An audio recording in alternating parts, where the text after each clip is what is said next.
Hello, and welcome to the Roadmap for Recovery, a family education video produced by the Substance Abuse and Mental Health Services Administration. Stage 3 of recovery is called the wall. The person has kept recovery going past the early stages and enters a very difficult period. This period usually lasts 12 to 16 weeks. It's called the wall because suddenly recovery gets much harder. Even though the person in recovery is making positive strides every day, Stage 3 can be very challenging because of the healing processes that the brain and the body are going through. Many relapses happen during this period, especially if the person is recovering from stimulant abuse. It is critical to have support and remain in treatment during this difficult time. During this challenging time, people may experience difficult symptoms like lack of energy, difficulty concentrating, memory problems, sleeplessness at night, and fatigue during the day. Boredom is a problem, and it may become difficult to care about anyone or anything. It may feel as if no one cares or understands. The loneliness and hopelessness seem as though they will never end. But as time goes on, brain activity stabilizes, and the negative emotions and low energy that can be part of this stage pass. Someone at Matrix told me that aerobic exercise was excellent to help you get through the wall, to ameliorate the symptoms, the otherwise miserable symptoms.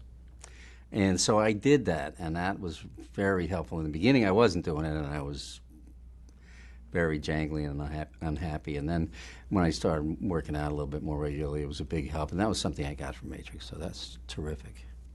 It's that kind of very simple, very day-to-day, real-life-oriented help that you can get from Matrix that makes it very invaluable in early recovery, I think. Relapse is a serious risk during Stage 3 because people feel so bad.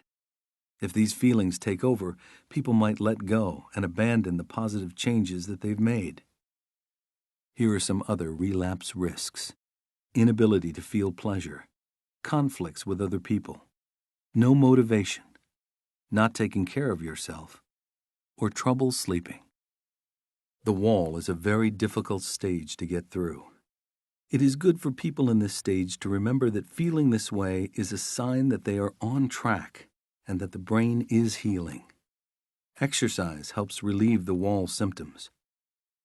An aerobic exercise for 20 to 30 minutes each day can make this stage easier. One day at a time, I developed that concept in my head, and that's what they kept preaching to me. Just do it a day at a time. You don't have to, quit using drugs the rest of your life. Just do it today. And that was an easy, and it still is. In my life today, I use that concept every morning when I wake up.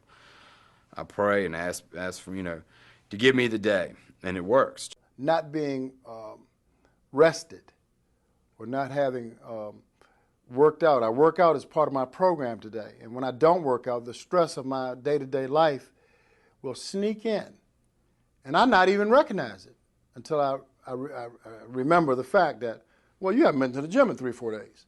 The things I do for my relapse triggers is, I do a lot of writing. I talk with a lot of people. I'm a creative writer. I write out my stories, as a story form, and I look back on it, I've got stories in my life, they're humorous. I try to look at it in a humorous light too, try to keep that humor instead of getting all angry and everything, about things, I don't want to hold anything, any kind of resentment. During the wall stage, the addicted brain can trick the person in recovery into something called relapse justification. This is when a person subconsciously thinks of reasons to behave in ways that move him or her closer to relapse. For instance, the person may decide to return something to a friend who uses drugs.